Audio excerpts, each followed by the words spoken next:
With the competition on track at its most fierce for a long time, several Formula One teams are facing key decisions over their 2025 driver lineups.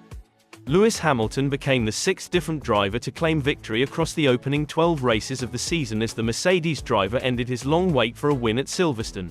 Mercedes have won back-to-back races to confirm their return to contention at the front of the grid, joining Red Bull, Ferrari and McLaren in having triumphed during the first half of the season. Max Verstappen's early season dominance means the Dutchman holds a significant 84-point lead at the top of the drivers' standings over Lando Norris, but it appears he will be pushed to the limit in his pursuit of a fourth successive title. While the Red Bull driver remains the clear favourite to triumph this year, the mouth-watering prospect of an intense 2025 title battle, potentially between 3 or 4 drivers and teams, is looming. This possibility is likely to be impacting the thinking of Mercedes, who still have a 2025 seat to fill, and Red Bull, who appear to be rethinking the 2-year contract extension they recently gave the struggling Sergio Perez. The driver market was sparked into life before the season had even begun when Hamilton's blockbuster switch from Mercedes to Ferrari was announced in February. Along with the sport's most famous driver joining its most famous team, the move created a 2025 vacancy at Mercedes, and left an elite driver in Carlos Sainz without a seat. Initially, the logical option of the 29-year-old filling the seat at Mercedes was mooted, but as time passed the Silver Arrows appeared to be leaning towards the youth of Italian teenager Andrea Kimi Antonelli to drive alongside George Russell. Meanwhile, the prospect of a 2025 Red Bull drive for Sainz disappeared when Perez was given a new contract, but was never realistic due to the Spaniard's history with would-be teammate Verstappen. That appeared to leave Sainz likely to join the Sauber team that will become Audi in 2026. Before Williams emerged as a contender, and then Alpine, with the saga regularly taking new twists, the latest of which is that Mercedes once more appear to be a realistic option.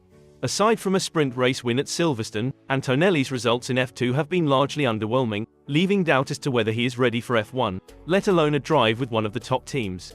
There is also the fact that Mercedes have suddenly re-emerged as a contender for race wins, and on current form cannot be ruled out from competing for both the drivers' and constructors' title next season in the final year of the current regulations. Mercedes boss Toto Wolff may now want the strongest lineup possible, rather than risking losing points as Antonelli adjusts to F1, and admitted at Silverstone that Sainz is back in the mix. "I don't want to make a decision quickly. But yes, he is," Wolff said. "If we have more time to decide, Carlos is definitely still a chance, but Carlos needs to make a decision on what he does with the other teams." In contrast, Red Bull appear to be coming to terms with a realization that they are no longer dominant enough to carry an underperforming second driver, as has been the case with Perez for far too long. Perez was bizarrely given a 2-year contract extension in June despite his form having begun to drop off, but it has worsened since, with the Mexican scoring just 15 points across the last 6 races, compared to 119 for Verstappen in that time. With McLaren and Mercedes closing in, and boasting strong driver lineups consistently delivering points, alarm bells appear to be ringing in Milton Keynes. Red Bull boss Christian Horner said at Silverstone that Perez knows it's unsustainable to not be scoring points, and rumors of a mid-season axing were only heightened by reserve driver Liam Lawson getting a chance to test the RB20 on the Thursday after the British Grand Prix. The 22-year-old New Zealander appears to be in line for a stunning promotion, leapfrogging RB's Yuki Tsunoda and Daniel Ricciardo, who clearly have not done enough for Red Bull's junior team to convince Horner they deserve to partner Verstappen. Assuming Lawson delivered in the Silverstone test, Perez would appear to be running out of time to save his seat, with Hungary and Belgium potentially his last chances.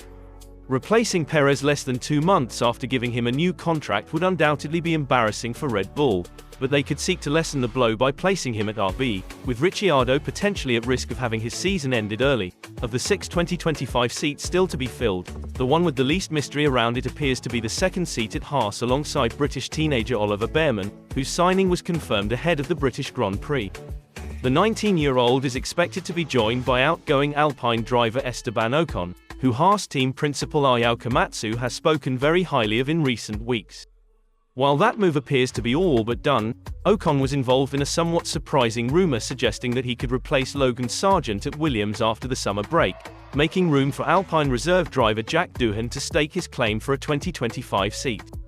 Williams boss James Vowles admitted at Silverstone that the struggling Sargent could be replaced before the end of the season. But it would be strange to give his seat to a driver whose 2025 destiny is already decided.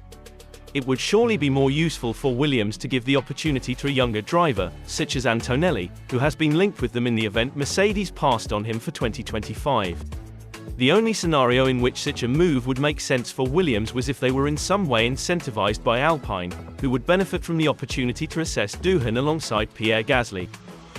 Please like and subscribe to my channel and press the bell icon to get new video updates.